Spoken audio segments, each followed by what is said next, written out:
नमस्कार दोस्तों, हमारे इस चैनल बॉलीवुड सिनेमा बाप में आपका दिल से स्वागत है। आज बात करेंगे बॉलीवुड के भूषण यानी के भरत भूषण के बारे में। भरत भूषण का जन्म 14 जून 1920 को मेरठ में हुआ था। उनके पिता राय बहादुर मोतीलाल भल्ला एक सरकारी वकील थे।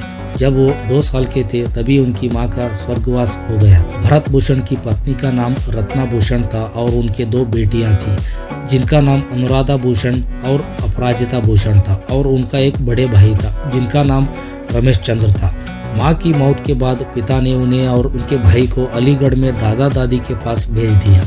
बचपन से ही उनको फिल्में देखने का बहुत शौक था। एक बार पिता घर आए लेकिन वो वहां मौजूद नहीं थे। पूछने पर पता चला कि वो फिल्म देखने गए थे। इस बात से पिता इतना नाराज हुए कि उन्होंने भरत की पिटाई कर दी। इन्हीं सब वजहों से पिता और बेटे में अलगाव हो गया था। भरत और उनके पिताजी में फिल्मों को लेकर हमेशा से मतभेद रहा।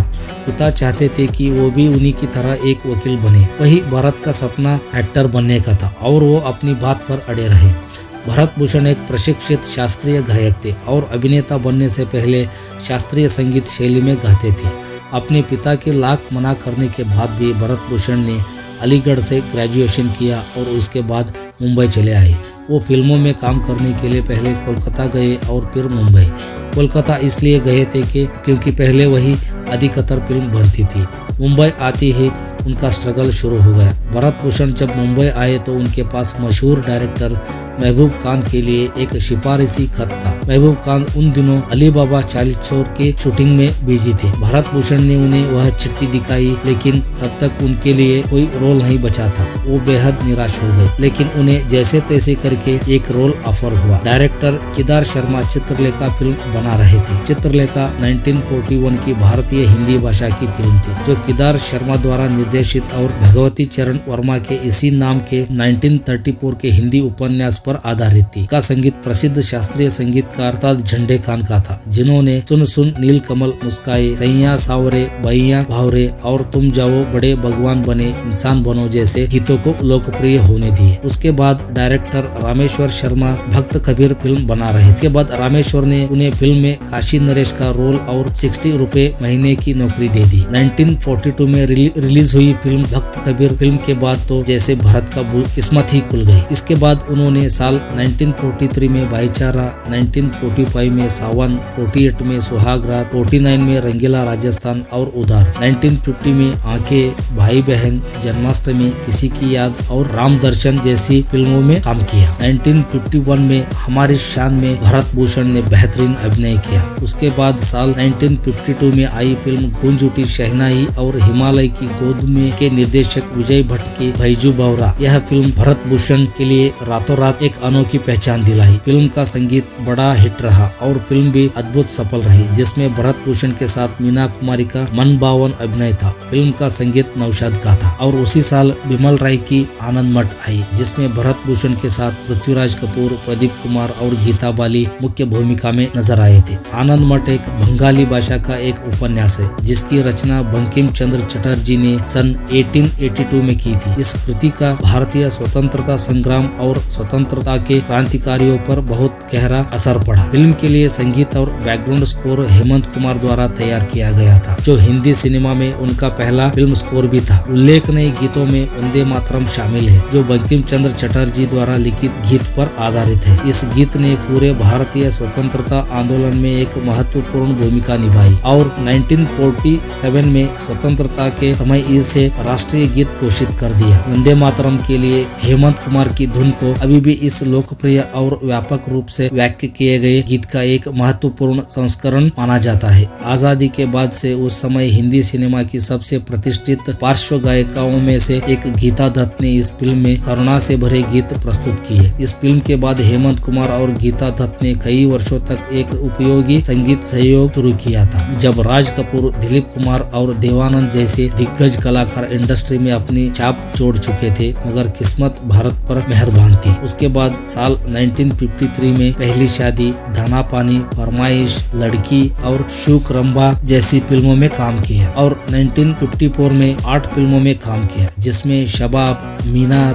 पूजा, धूप धूप छाँव, कवि, औरत तेरी एक कहानी, मिर्जा गालिब और चैतन्य महाप्रभु। इसकी सफलता के बाद वो कहीं बैठकर सिगरेट पी रहे थे। वही उनका एक फैन था जो उन्हें सिगरेट पीते देख रहा था। उसे ये बात पसंद नहीं आई। फैन उनके पास गया और बोला, आपके हाथ में सिगरेट देखकर अच्छा नहीं लगा। इस घटना के बाद तो भरत ने सिगरेट को हाथ तक नहीं लगाया, हालांकि वो इन चीजों से बहुत दूर भी थे। और साल 1955 में बिमल राय निर्मित और उनके असिस्टेंट अरविंद सेन द्वारा निर्देशित फिल्म अमानत आई, जिसमें भरत भूषण के साथ चांद उस्मानी और प्राण साहब मुख्य भूमिका में नजर आए थे। संगीत सलील चौधरी का था। फिल्म भी सफल रही। साल 1956 में निर्देशक राजा नवाते और भरत भूषण के निर्माण में बसंत बहार आई। भरत भूषण के साथ निमी मुख्य किरदार में नजर आई थी। यह एक कन्नड़ा नॉवेल हंस गीते पर आधारित थी, जिनके राइटर तरासू थे। इस फिल्म को शंकर जयकिशन ने 9 गीतों से सजाया था। सारे गीत हिट थे। उनमें से बड़ी ढेर भई नंदलाला बहुत लोकप्रिय हो गया और गीत के बोल शैलेंद्र और हसरत जयपुरी के थे। साल 1957 में साक्षी गोपाल, मेरा सलाम, चंपाकली, गेटवे ऑफ इंडिया, सम्राट, चंद्रगुप्त और रानी रूपमती में अभिनय किया। साल 1958 में जयन चौधरी के निर्माण में और राजा नवाते के निर्देशन में आई फिल्म सोहनी महिवाल, जिसमें भरत भूषण के साथ निमी मुख्य भूमिका में नजर आई थी और फिल्म का संगीत नौशाद का था। और साथ में उसी साल रोमांटिक म्यूजिकल विभूति के निर्माण और निर्देशन में फिल्म फागुन आई। भरत भूषण के साथ मधुबाला मुख्य किरदार में नजर आई थी। दोनों की केमिस्ट्री लोगों को बहुत पसंद आई। शूटिंग के दौरान भरत भूषण मधुबाला को पसंद करने लगे थे और शादी भी करना चाहते थे, लेकिन मधुबाला ने किशोर कुमार से शादी कर ली। इस फिल्म के गीत कमर जलालाबादी का है। फिल्म का संगीत ओपी नैयर ने तैयार किया है। इसका एक लोकप्रिय गाना है एक परदेसी मेरा दिल ले गया। फिल्म रिलीज के समय साउंड ट्रैक लोकप्रिय हो गया। सभी गाने आशा भोसले द्वारा गाए गए थे। साल 1959 में कल हमारा है और सावन आई। साल 1960 में 4 फिल्में आई, जिनमें से अंगुलीमाला, घूंघट, चांद की दीवार और बरसात की रात। बरसात की रात का निर्माण भरत भूषण ने खुद किया था। इसमें भरत भूषण के साथ मधुबाला ने काम किया था। फिल्म के संगीत बहुत सफल रहा। रोशन साहब का संगीत और साहिर लुधियानवी के गीत थे। इस फिल्म के एक गीत जिंदगी भर नहीं भूलेगी वो बरसात की रात, यह गाना सुपरहिट आज भी है। दोस्तों, भरत भूषण महंगी गाड़ियां, कपड़ों और बंगलों के शौकीन थे। देखते ही देखते उन्होंने मुंबई में न सिर्फ कई बंगले खरीद लिए बल्कि महंगी महंगी कारें भी खरीद ली। इसी बीच भरत भूषण के बड़े भाई रमेश ने उन्हें प्रोड्यूसर बनने की सलाह दी थी। इस पर भरत ने बड़े भाई का कहना माना था और कई फिल्में प्रोड्यूस की। इनमें से 2 फिल्में बसंत बहार और बरसात की रात सुपरहिट हुई थी और भरत भूषण मालामाल हो गए। उनके पास काफी पैसा आ गया, लेकिन भाई के मन में लालच। 1964 की फिल्म दूज का चांद में उन्होंने अपनी सारी जमा पूंजी लगा दी थी, लेकिन फिल्म बॉक्स ऑफिस पर फ्लॉप रही। इसके बाद भरत भूषण के भाई रमेश ने उन्हें और फिल्में बनाने के लिए उकसाया। साथ ही ये भी कहा कि एक फिल्म में मेरे बेटे को हीरो बना दीजिए। भरत भूषण ने भाई की बात मान ऐसा ही किया। बाद में उन्होंने जितनी भी फिल्में बनाई वो सब फ्लॉप होती गई। ऐसे में भरत भूषण कर्ज में डूब गए और पाई को मोहताज हो गए। इस वजह से भरत को बहुत नुकसान हुआ।